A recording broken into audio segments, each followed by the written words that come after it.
All right, you ready, Ray? All right, here are my 7 tips that I use to get the most stabilized shots while shooting handheld. First of all, use a cage.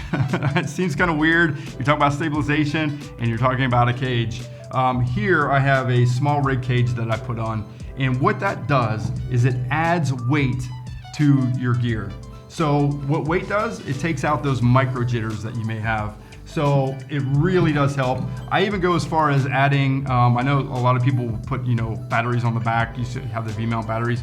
I went a cheaper route like I usually do, but it works.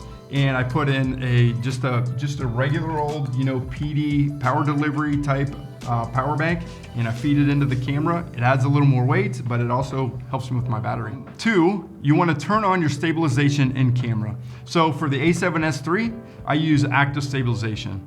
When shooting RAW, however, like when I'm using my Atomos Ninja, active stabilization is not an option. So in that case, just change to the standard stabilization. 3, and this has kind of been big for me, and one that I actually thought ahead when I was buying my lenses, but I, as much as possible, use stabilized lenses.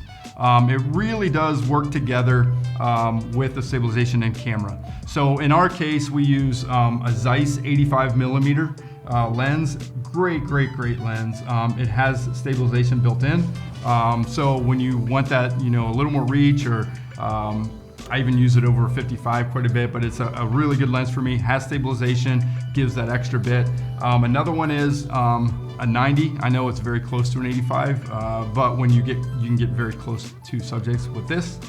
This one you can't. This is a 1.8. This is a 2.8 aperture, and it's got stabilization on it as well. Works with the camera. Very important, and it helps us quite a bit. So use stabilized lenses when you can. You can't really find too many stabilized lenses for wide, but I don't notice that I need it as much for the wide lenses.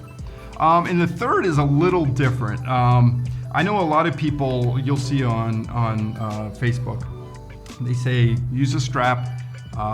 You don't see it on a cage, but they use a strap on their camera as a third point of contact, your neck, right? So you can hold it tight, kind of just like this, hold it tight, and you get that third point of contact, and you can hold it, you can just push it that way and hold it. Now, I do mine a little differently because I do use a cage. So what I did was, and I'll show you a little more close up on this, but I do put these Peak Design little straps on my gear here on my small rig parts that I have. So I have a part here, and then on the cage itself I have a part, and I hook those into that. And that's what I use. So I'm not using the straps on the camera, but on the cage. So, hey, you have a cage, why not, why not use it? Well, it never dawned on me that I can put my strap on the cage. So that's what I did, and it really does help. Tip number 5 is to stabilize in post. In Final Cut, you can even use tripod mode.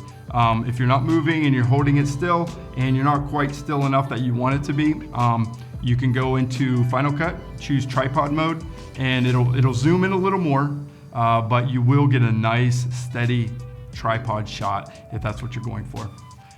So tip number 6 is to use Sony's Catalyst Browse in post. And what that is it uses the gyro data that the Sony A7SIII records in camera. And so it takes that data and it smooths it out. It knows where your moves are and it smooths it out. And it does a really good job. But I don't use it a lot for 2 reasons. One, it's slow. You have to run it through a process. You can only do 1 clip at a time. And 2, it converts it from 10-bit to 8-bit. So I really try to stay 10-bit as much as I can throughout my workflow. So it's not something that I practice, but it is there for me to use, and you can use it when you're using the standard stabilization in camera. And my last tip is to add a tripod plate to the bottom of your rig. And the reason is anytime you want to put it on a tripod, you put it on a tripod, you get stabilized shot, you can do whatever you want, and you're super stabilized. So if there's any doubt, you have that on a tripod, and it's easy to go handheld to a tripod. And so it's actually one of my favorite things about the handheld is the freedom to take it on and off a tripod.